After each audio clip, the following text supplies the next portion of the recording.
Welcome to this interview with Steve Rosen. I'm Nancy Dixon, and I'll be leading this interview along with Linda Eleanor. Stephen Rosen is an emeritus professor of psychology and philosophy at the City University of New York. And since meeting David Bohm in 1990, Stephen became involved in dialogue groups in New York. He's incorporated dialogue into his university courses, and he founded a dialogue group in Vancouver that includes a somatic dimension. And that's what we'll be learning about today.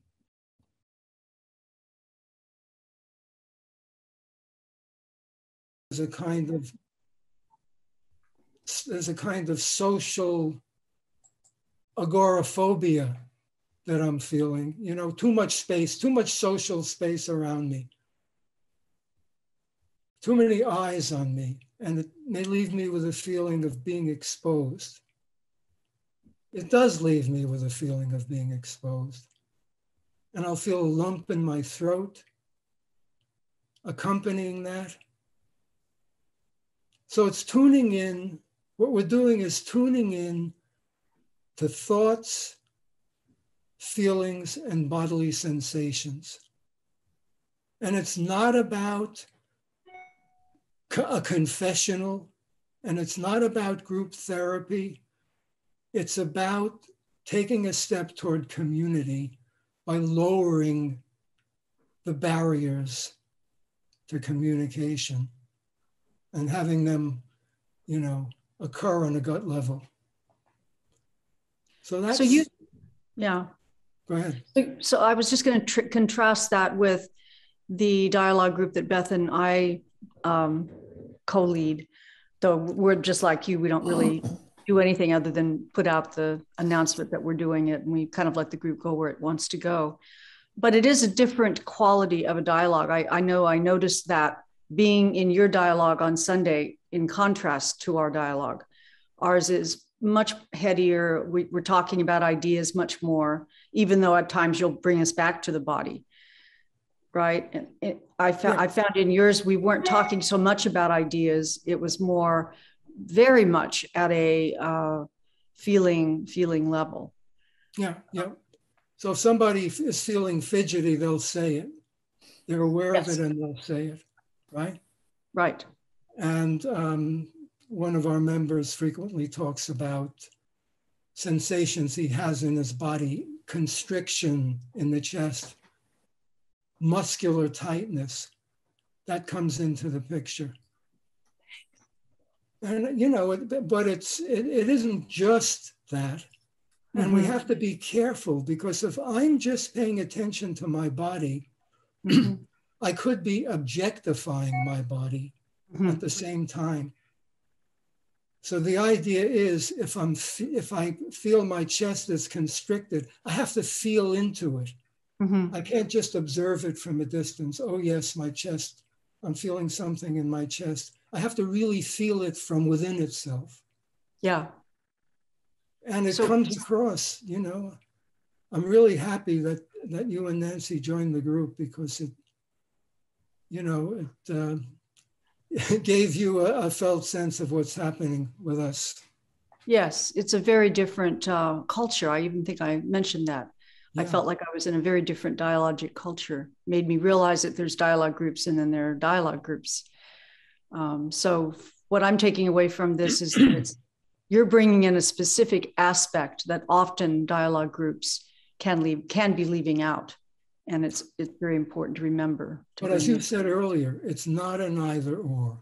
Yeah, it's not an either. And there's a place for theoretical abstraction, and there's a place for narrative that may take us outside the room, the dialogue room. Right. But the idea is to bring it back to a more embodied kind of exchange that's happening in the moments of our interaction in the dialogue room. Yeah. And so really, integrating the two is what I'd love to see. And I want to read some of your words about that, because I really was struck by this. and you were right. This is in that piece on practicing proprioceptive dialogue. And you say, rather than moving forward, moving out to you, authoritatively advancing my position on whatever we're discussing by simply directly presenting it to you, I relate to you in a more circuitous, reflexive way by going proprioceptively backward into myself, back into that hollow place at the center of my being. Yeah. To me, it's so important, this idea of what direction are we moving in? You know, this idea of either moving forward or moving back into myself. That is critical to me. And this idea of moving in a certain direction itself seems to be a bodily experience. I can experience, if I'm being proprioceptive, I'm experiencing this movement back into myself. And yet that, I think, is really, really key. And I think I feel that, Stephen, when I'm listening to someone and I'm really interested, that I tend to lean in toward them. And I've noticed that also in groups. I sometimes start a meeting by putting people in small groups of 4 and asking them to talk about something. I give them some instruction about what to talk about. But as you watch that group, you can see the people in the group almost creating an umbrella as they lean in toward each other, as they, and I think it's not just trying to hear people, it's really moving in some sense toward each other as people in a way. Yeah. And there's the body language that accompanies it, moving in. Yeah. As opposed to sitting back, I'm moving in. Yes. And that's an important dimension of it too. Yeah. That I'm connecting. It signals that I'm connecting, doesn't it? In some way, which seems important. And I noticed also that at the end of the dialogue, the last few minutes, and Linda, I think you left before it was over. You had another meeting. But I was so impressed with the appreciation people expressed to each other for being in that space for that 2 hours. We were together, yeah. And several people spoke about not only feeling better, but appreciation for other people and what they said and what they expressed. And I don't usually see that in a dialogue group. I don't see that sense of warmth, I guess, is what I would say it was. Right. Almost a kind of love, right? Yeah. Yeah. I think so. I think love is not too strong a word, I think, to say there. And I remember one of the members of the group said to me that he wanted to hug me. And he actually did this in the meeting, which was it's sort of like hugging. I don't think I've ever been offered to be hugged in any other group before. Yes, I thought we were going to have cyber sex there for a moment. So, since I wasn't there at the end, I was kind of curious, in your dialogues, your proprioceptive dialogues, do you do a reflective process before you end? It's kind of like a checkout, but it's where people bring whatever stood out for them in the dialogue. No, we haven't done that, Linda. Might not be a bad idea, but we haven't done it. Although I did hear people kind of reflecting in this sense of appreciation. I heard people kind of reflecting on what had happened, although it wasn't, as you say, it wasn't intentional. Now we're going to reflect, but I do think there was some of that going on. Okay, yeah. I think in dialogues that I've been party to, that appreciation generally comes through during the reflective period, where we kind of pull together maybe not our felt sense of the whole dialogue, but those things that maybe were felt sensed, but also stood out in terms of ideas and feelings towards each other. And I think it does work well in your group with Beth Macy. Mm-hmm. The period of reflection. You use the last half hour to reflect. And yeah, it does work well. We just haven't done it, or at least not in a formal sense in our group. It's something to think about. I have one other question I've been very curious about that comes out of the generative quality found in dialogue. So from your point of view, when we do what you call proprioceptive dialogue, how do you add in the generative piece? I mean, and I think of the generative piece as coming from the in-between us. Like, in other words, I mean, sometimes it'll just come through me as an individual. I find I can be quite generative in my automatic writing. I do writing practice once a week, very consistently. And that's where I literally get the editor, the judge out of my mind. And it's amazing what comes through.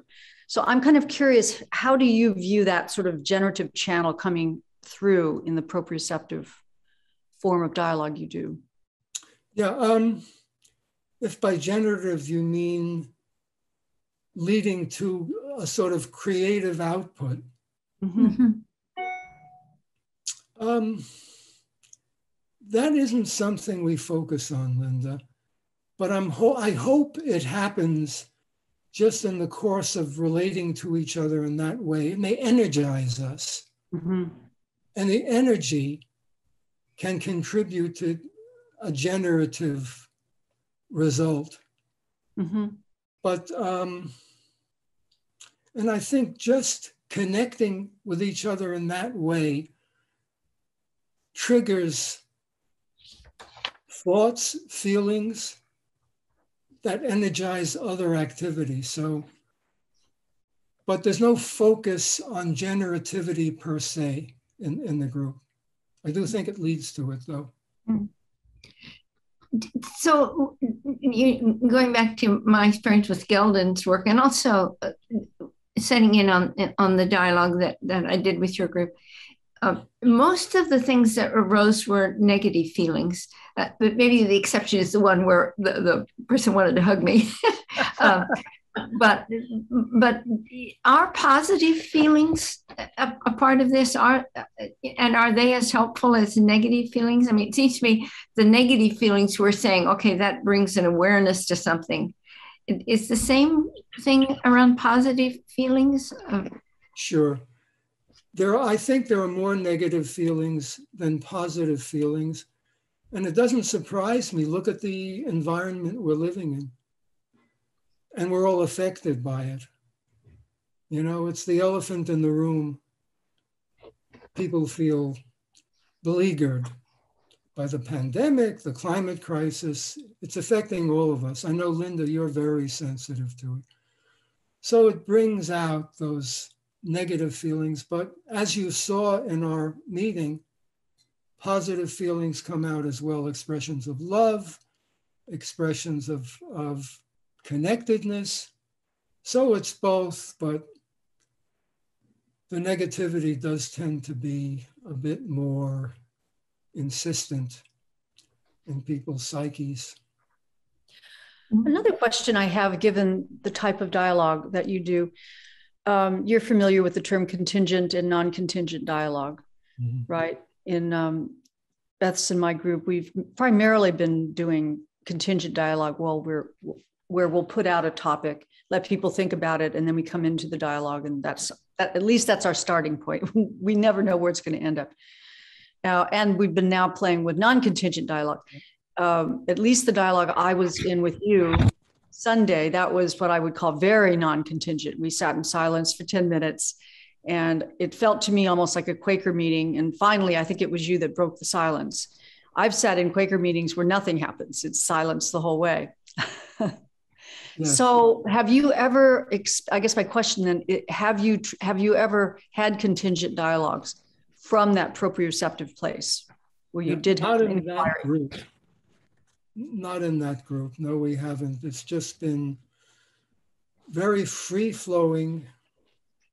And because, you know, I always had the feeling when I was doing dialogue in New York, the dialogue meeting that David Bohm pointed me to, at first, everything was quite contingent. This dialogue meeting was put on by a man named David Shainberg, who was an artist and a psychiatrist and friend of Bohm's. And it seemed their meetings were primarily contingent. But Shainberg died in 1993. The meeting shifted and non-contingent dialogue became more dominant.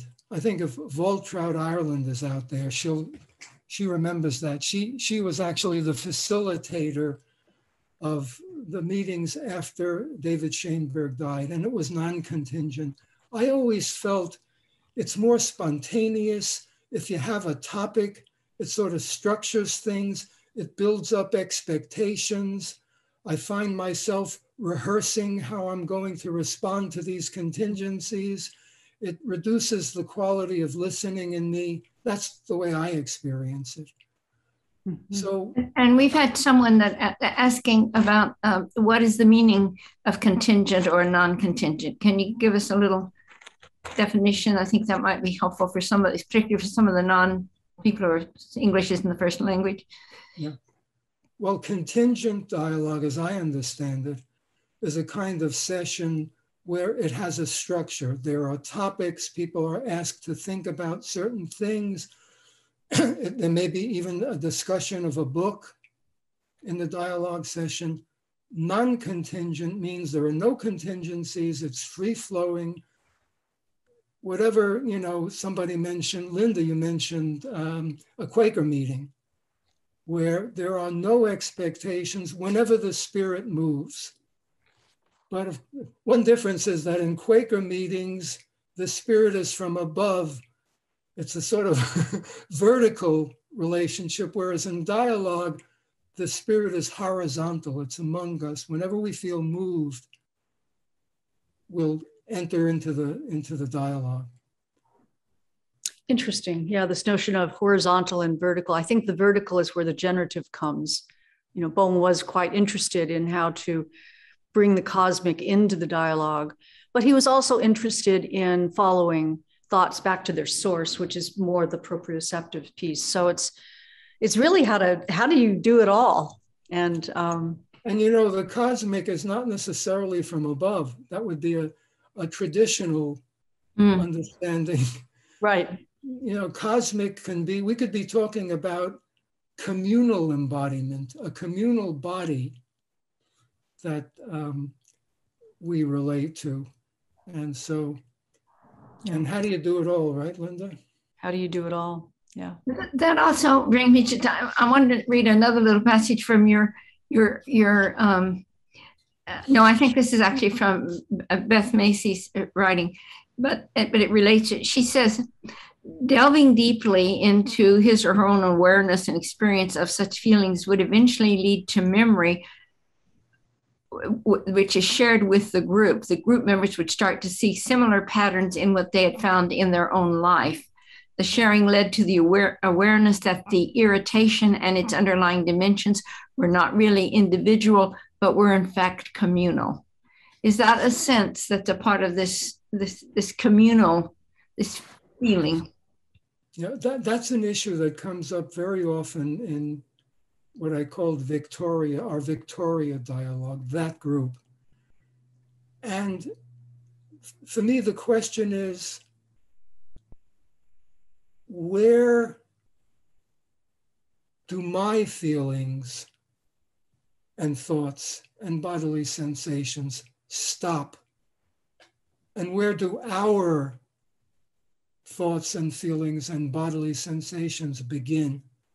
And I find it much easier to talk about my feelings than to really connect communally with what other people are experiencing.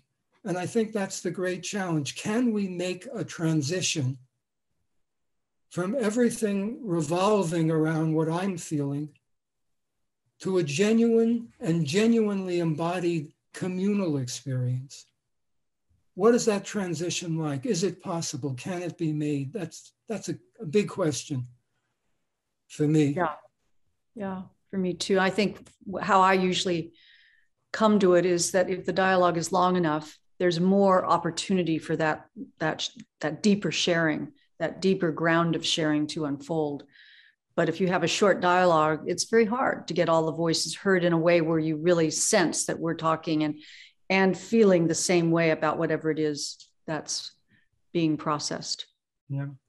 I mean, in my experience with dialogue, there's often a moment or a few moments that come up where there's a real sense of solidarity and it's tangible. Mm-hmm. But by and large, the sort of circulating around my own ego predominates.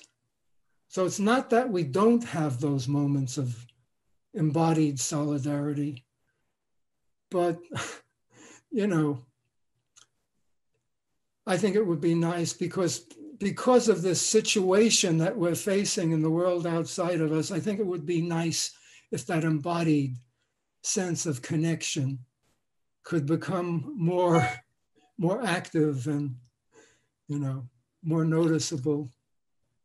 I suppose it would be most noticeable if we were all going to get up from the dialogue and go hunt the buffalo, right? And we'd know exactly what to do, or we could get up from our wherever we were and go fight climate change. If we all really, really knew what that was about. Yeah.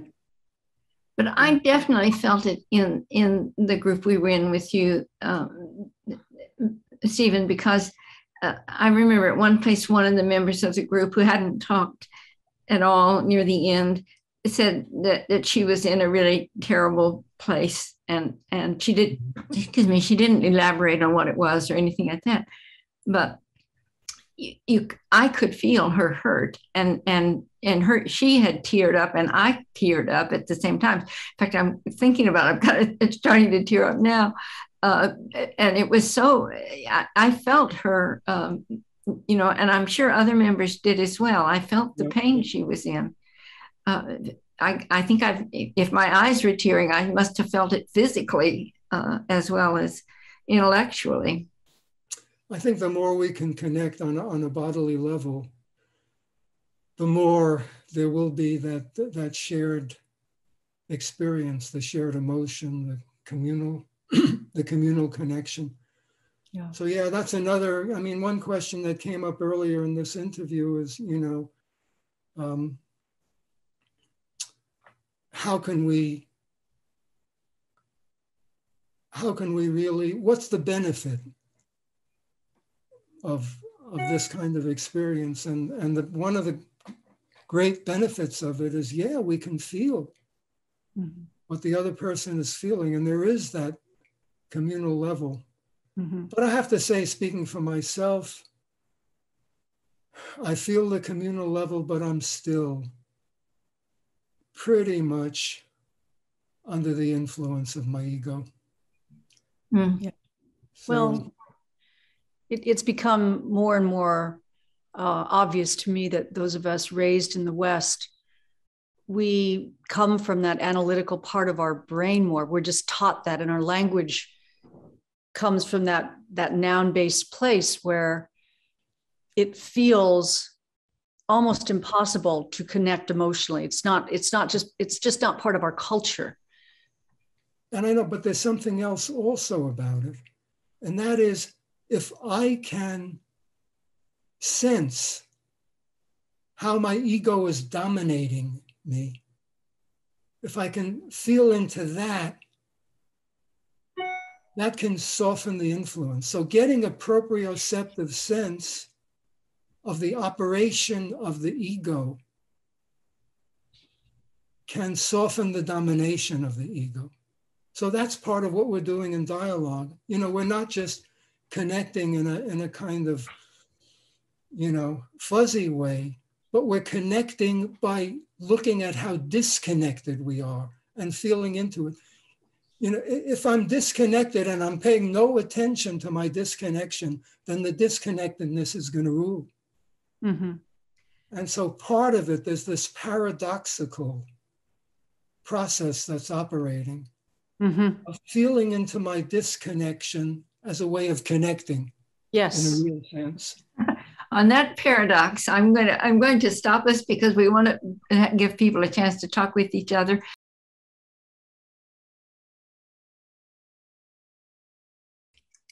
Well, I love Tom O'Connor, I love your question. It's the first one. Why don't you, let's start with that one.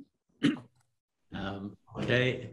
So, Stephen, is there a risk that your approach would foster self-centeredness despite your desire to foster collective connectedness?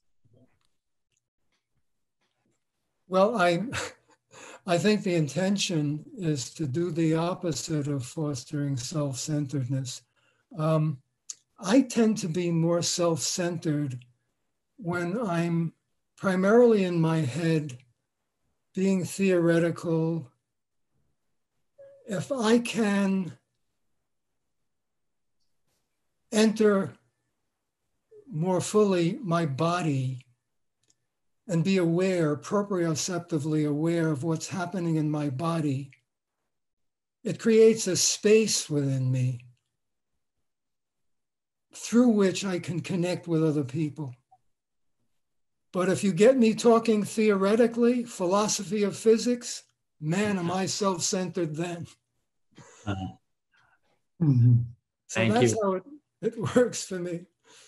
Thanks. And I might ask Daniela if she would unmute and offer her question. Yes, Stephen, thank you. I wondered whether your practice of proprioceptive dialogues has changed or influenced or affected in any way the way you taught university classes. Well, I actually incorporated proprioceptive dialogue into 2 of my classes. One was in phenomenological psychology and the other in existentialism. And so it definitely, my practice of proprioceptive dialogue affected those courses. The other courses, I think that just practicing this kind of dialogue over the years has made me more aware of what I'm doing, more aware of my own foibles. But I'm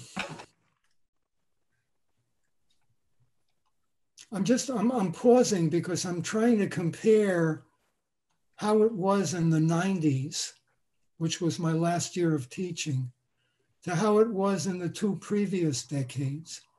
Whether I somehow was more sensitive, more aware, I'm not sure. I would say probably. Daniela, will you accept probably? Yeah, well, thank you. I didn't know I was to the 90s. I was asking more recently, but yeah, thank you. And I'm aware, Daniela, with your dealing with primary school children, that they may have more or less sense of what their body is telling them. Well, I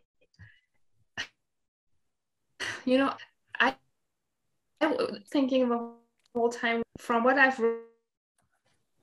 read about, if you raise your arm, and you raise your arm, that's how he explains proprioception. But that's a movement, or where it's set in the room, or yeah. But then he explains proprioception of your own thoughts and thinking. But now this is another aspect yet, and that's something that I was thinking is how I think that works with children, and I think it's easier probably than it is with adults to address that in certain contexts.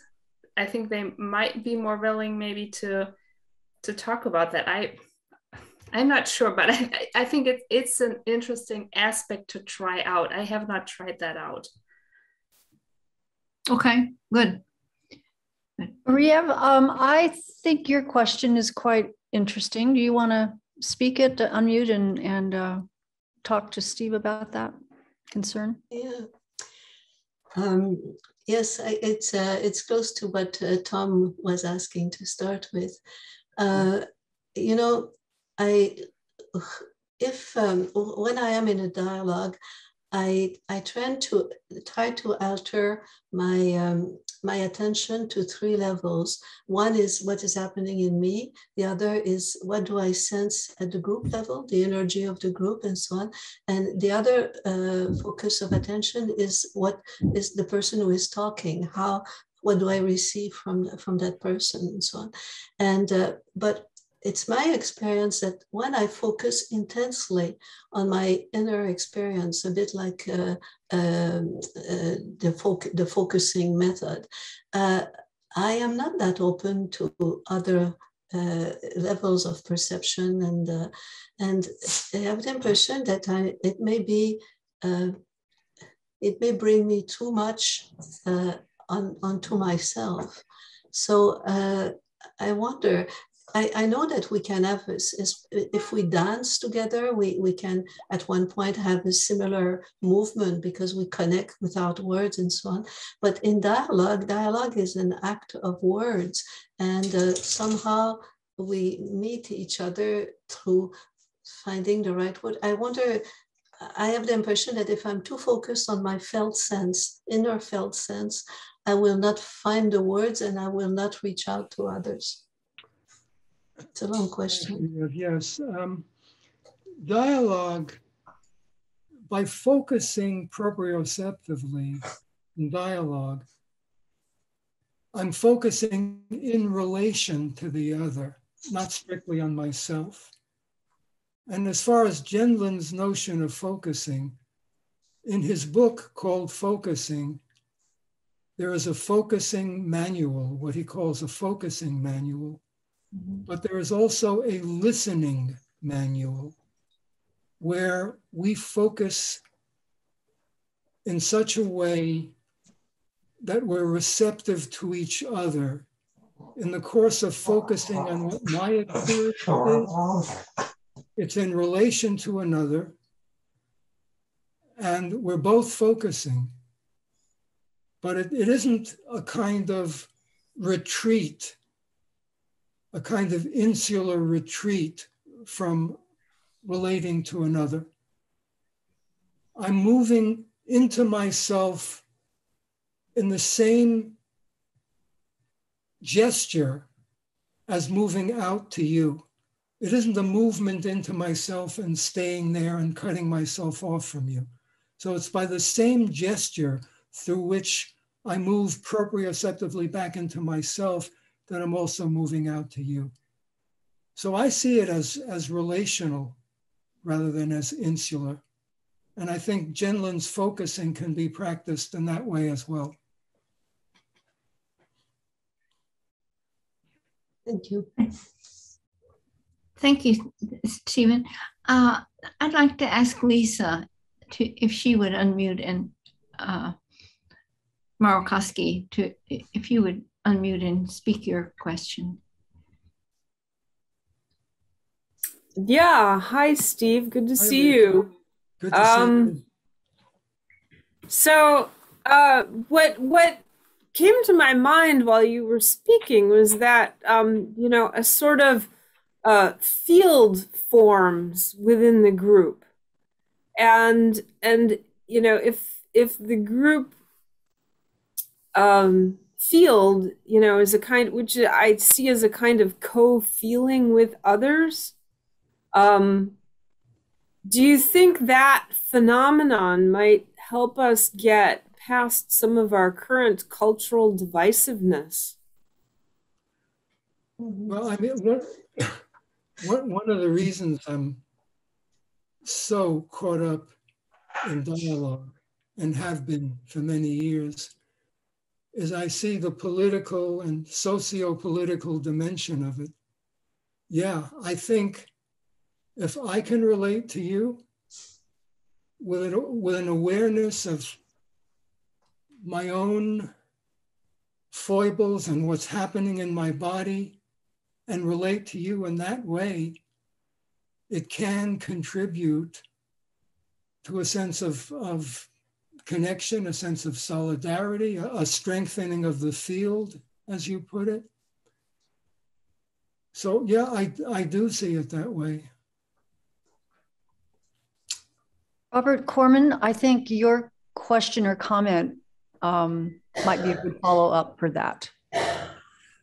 Thank you, Linda. Well, I appreciated how often in what you said, Stephen, and even in these questions, there is this notion of some science going on here underlying it, which is where you began, which is what really appeals to you about Boehm's work and your own work. So my comment really was about the what Daniel Singer in his writing on the neurobiology of we connects to how that connects to what you're talking about, that there is a larger whole that can emerge in the community, and whether it be in the in some Sufi sense, or many of the spiritual traditions, or now in physics, or in neurology, there is this level of connectiveness that we have. So what I wrote was that the kind of discomforts that you were referring to, that you were willing to have present, and I see it that way myself, and I never called it about proprioception, but in my facilitation, I have often said to people that the discomfort that you feel is very useful information. And if we treat it as useful information, it's going to serve not just you, but it can serve all of us. So that's where I was coming from. I think it's very important that we see that as one of the great Sufi poets once wrote, it was something to the, and I love this last line of this: strive to become the true human being, one who knows love, one who knows pain, be full, be humble, be utterly silent, and then this: be the bowl of wine passed from hand to hand. And I'll stop there. I like that very much. Yeah. Thanks, Rob. Yeah, you mentioned information, and I think of Lee Nichol, who's written extensively on Boehmian dialogue, talking about Boehm's sense of the importance of being in touch with the physiological concomitants of the usual kind of dialogue, and how that provides important information that sort of grounds us. So yeah, I mean, negative experiences can be very informative, and having the information can be very helpful. So thanks for your comment. And Wade, you had also a comment that I think is interesting and that you might share with us. Thanks much. Yeah, it follows actually from what's being discussed most recently in the last two comments. And that sense was mentioned just in passing in relation to the generativity in dialogue, or potential in dialogue, of the phrase the in-betweenness, or either you said in between us or the in-betweenness. It works either way. And it makes me think of Elizabeth Lapari's work on what she calls interlistening. That is, that communication dialogue, if you will, is always not just one person. It's the space in between as well that gets filled up. So I just wondered if you any thoughts on that, or if that fits in with your sense of the generativity that's possible, or? Well, I think the in-betweenness is critical, that it's not happening in me, and it's not happening in you, And it's not even happening in a linear combination of myself and yourself. It's happening between us.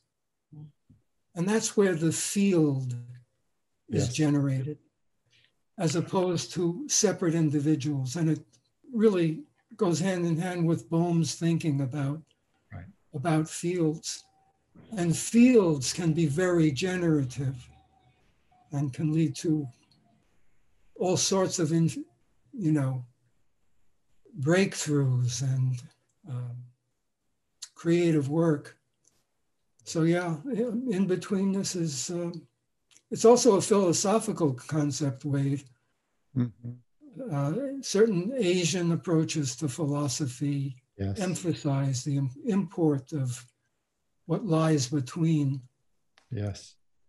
So thank you for the comment. It's very, very relevant. Thank you. Annette, why don't you take a crack at your two comments? Maybe they seem a little bit similar, getting at something that you're trying to get at. Well, I don't know. It wasn't phrased in a question as much as I kind of had an internal speed bump around the idea of using the word non-contingent or labeling things. Because to me, this generative field that Stephen is talking about, when I hear non-contingent, I hear it as if it means it stops the flow. And and to me, it just meant folks are trying to label a way to say we have a start of a dialogue that has a topic rather than something that is open-ended, emergent, or so that was where I sort of was. And I think I sort of wrote it, and it was a similar thing. I was somewhere else, Linda, for a second when you asked me to come on. I was sort of in another piece of reflection, so I'm trying to come back to that particular piece. Why don't I hold off and not try to push coming back, and then I'll join again. Unless you want to just say what you were just now reflecting on. It's up to you.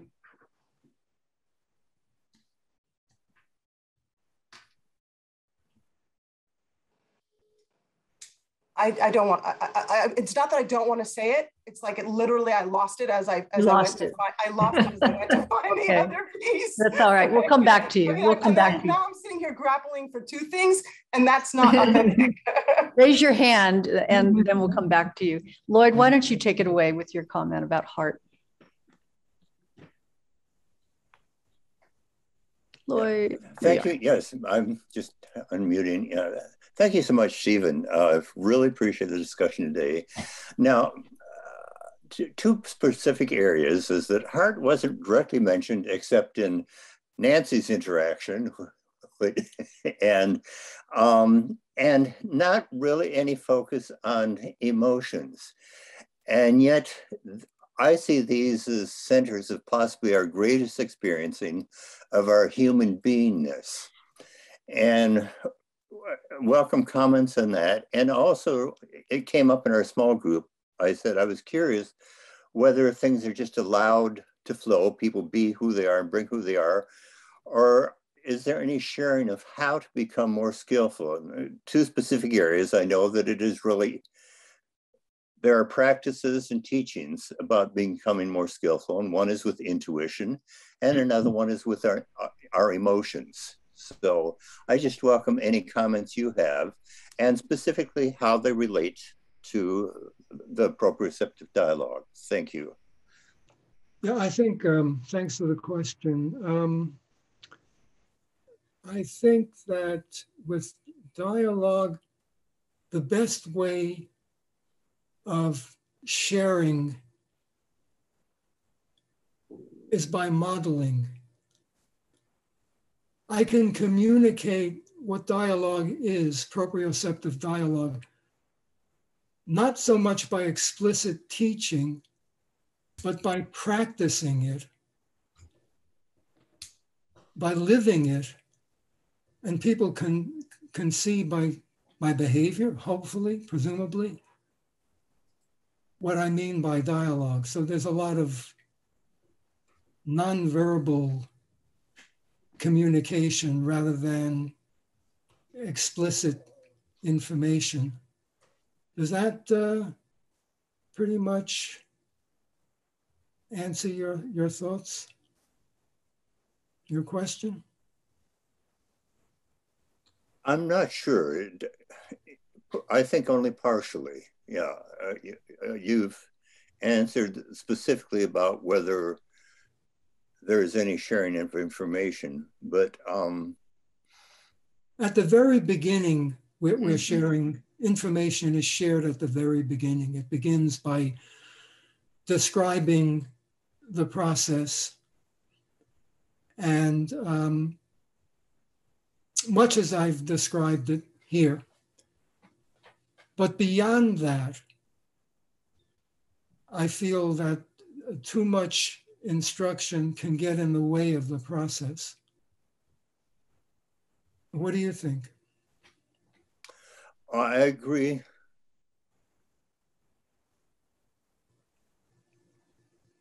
I guess this isn't the place to get into a broader discussion. I just let it go and say, I appreciate what you said, and you've given me some things to consider, and I'm certainly looking forward to exploring dialogue. I was going to suggest we do one more and then move to our next little piece.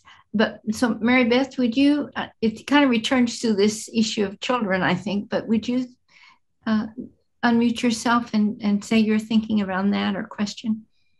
I will, because this came up in our small group about how do we live this type of dialogue and do we live it? And someone earlier today mentioned, not here, but in another Zoom call, how children live so naturally from their bodies until they're taught to drop their bodies and go to their head. So I'm just wondering if that would be, if we could learn from them and how we could keep them in that state longer, perhaps. Well, maybe it's a question of reaching into ourselves to meet them, you know, because we're in there too. At that level, it hasn't disappeared. So if we could contact our own formative stage and meet them at that level, there might be some very powerful communication happening.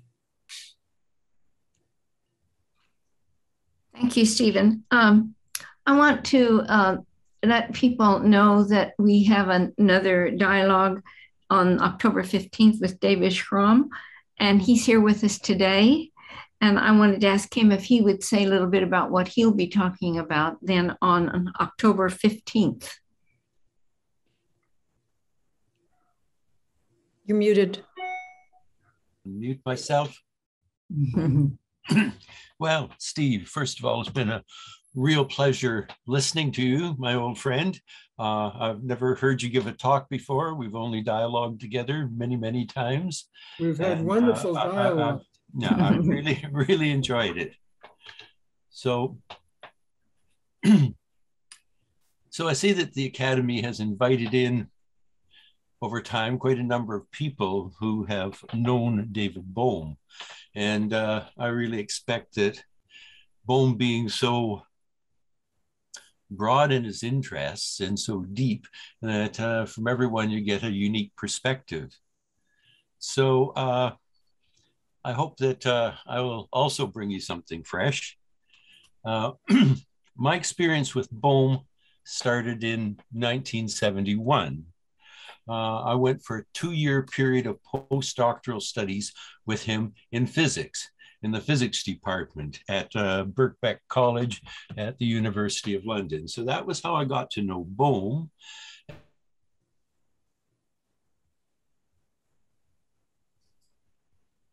Because I did my thesis work on work that he had laid the foundations for, but particularly because he was a scientific heretic.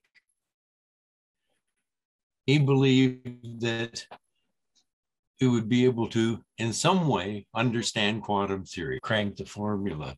So anyhow, I joined Bohm in 1971. I came with this interest in physics, also in philosophy of science, also in philosophy.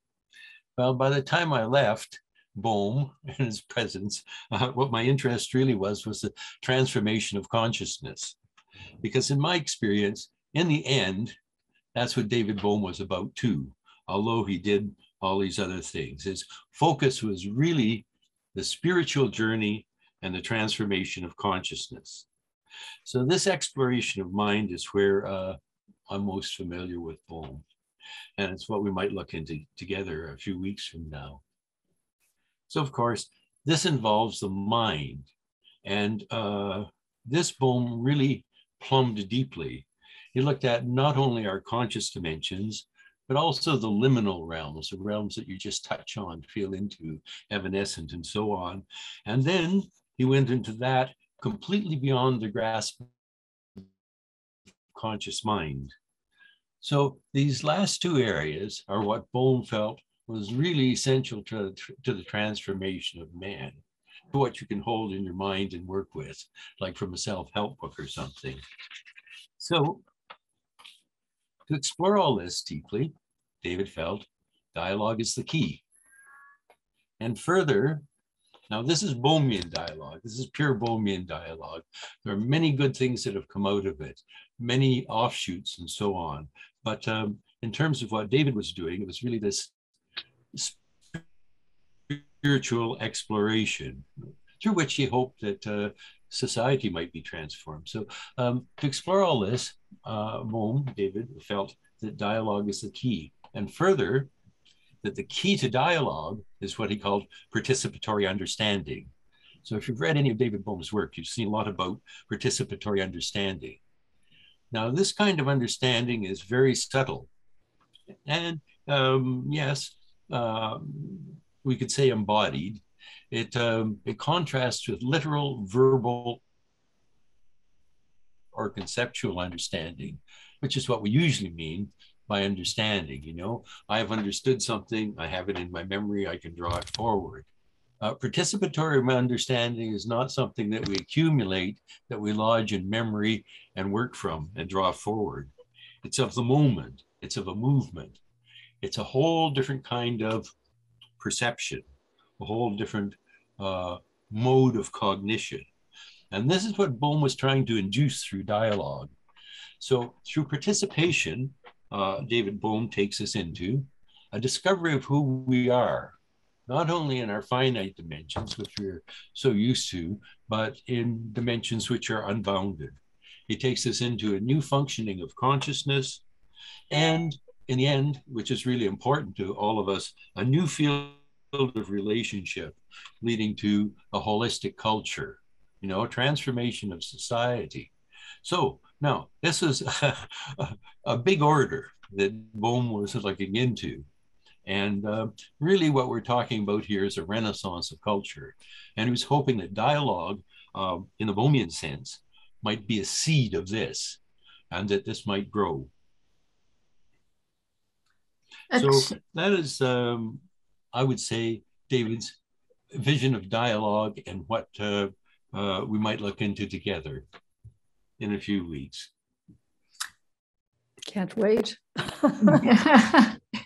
All right. Well, we will definitely be ready for that conversation with you, David. Nancy, I think we have a time for just maybe a few more questions that have kind of come into being, and then we'll close with just letting people check out and say anything to Stephen that you'd like to. Maria, I was really fascinated about your question around group process, maturing of group process. Would you feel okay about asking that question to Steve? Yeah. You know, I am very interested in the notion of a field, the creation of a field. And there is a guy called Barash, I think he wrote about education, like when you give a course, the following people who take the same course are informed because you've created a field around your course and so on. So the field is something that stays in the woo-woo or in the invisible. But when you talk about creating a field within a dialogue group, for me, it takes first of all, a sense of belonging to that group. And it's only after a while that people will arrive at the dialogue group, and already the work of what has been created through preceding dialogue will support the sense of we are part of a field, or we are part of a unity. But my question, and it's a question that really interests me, is what does it need to create that maturity in the group? Like, you don't start a group on day one, a new group of dialogue, with all this capacity to self-observe, to share intimate things. There is a growth that is needed. And I wondered if you have given some thought to the maturing of a dialogue group. No. Well, what strikes me at the moment is that every group has its own unique personality, but that personality is not there. That group personality, call it a group field, is not there at the beginning. As you say, it does take time for it to mature, that sense of groupness. And what facilitates the maturation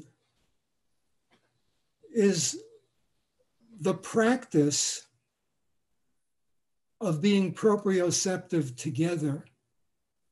I think if people can get into that mode of relating to each other proprioceptively, rather than as separate individuals with axes to grind, if they can get into the proprioceptive flow, then this will lead to the growth of the group and the growth of the maturity of the group. So it all depends on the chemistry, I think.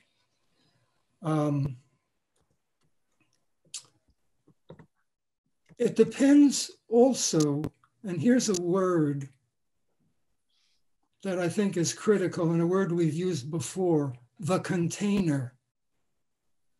A mature group, as I understand it, is a well-contained group, a group in which there is mutual containment, and it takes time, it evolves. The container evolves. So, so in other words, to have an effective container, people have to feel confident in the group. There has a sense of trust has to develop, that if I am very honest and frank in the group will contain me.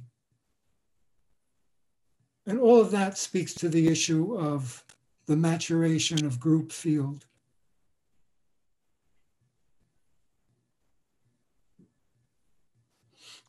Thank you, Stephen. I guess, Annette, I'm searching for you. Would you like to ask your questions now, or shall we pass? I'm golden, folks. Thank you so much. I mean, I loved it. I loved this session. There's so much in me that is always so proprioceptive, and I'm always conscious of like the vertical and the horizontal and all these other components. So for me, this is just a massive gift, right? And when you started to talk about phenomenology, that's part of the generative quality that shows up. But I don't want to go into my head. I wanted to sort of just stay where we are. So I'm sort of staying in gratitude and excitement for the fact that there are so many different possibilities of the way that everyone enters dialogue, and we each connect in ways that are meaningful for us. And I'm sure there are a lot of folks here that want to participate in the kind of dialogue that Steve is talking about, and or are participating in things like it. So thanks. Sorry, no questions. Just gratitude. All right, had to get back to you. Beth, you just left an interesting question, and then we'll just go into open. Just raise your hand if you want to make other comments. Yeah, so Steve, I'm wondering, thinking about containment and field and all, is it possible that we can proprioceive another person's feelings and emotions? Well, that's the big question for us in our Victoria dialogue. I'll revert to what Marie-Eve said. If the group can, over time, mature, if the field becomes alive enough, dense enough, connective enough, then we could reach the point, in principle, that I'm not just proprioceiving my own experiences, but my proprioceptive activity is overlapping with yours. So, Beth, I do think it's possible for that to happen. And we've had our moments, I think, in our group.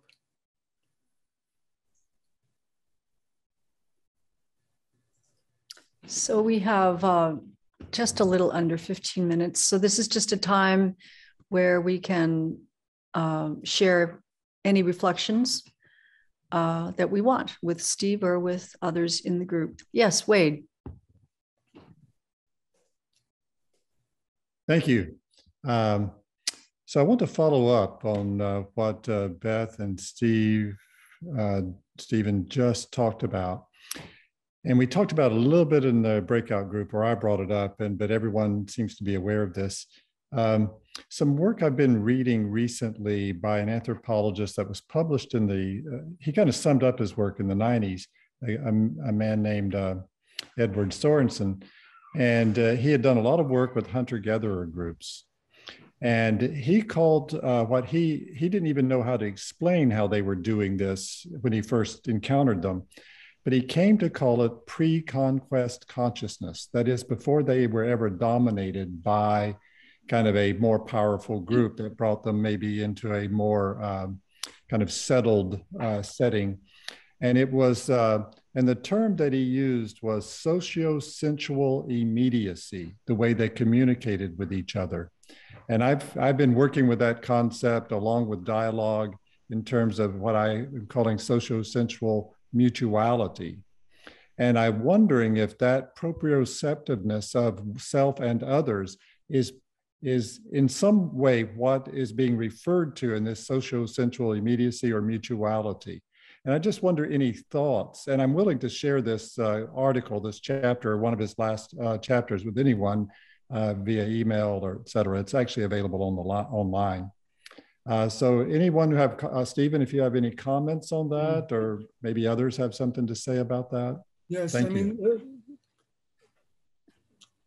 Socio-sensual immediacy does sound very much like what we've been talking about. The only thought that pops up is that it can never be, I don't think it can ever be a question of going back to an earlier mode of functioning. Somehow it's more like a reprise of an earlier way of relating, a reprise of it without dropping what's happened since then. So there's a kind of blending of that immediacy with who we've become. And otherwise and I see you're nodding, you agree yes, with, I agree. see you agree with what I'm saying. Yes. And yeah. Thank you. Thanks.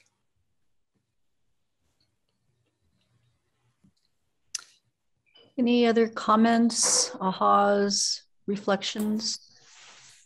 I'd like to follow up with what Wade was just talking about.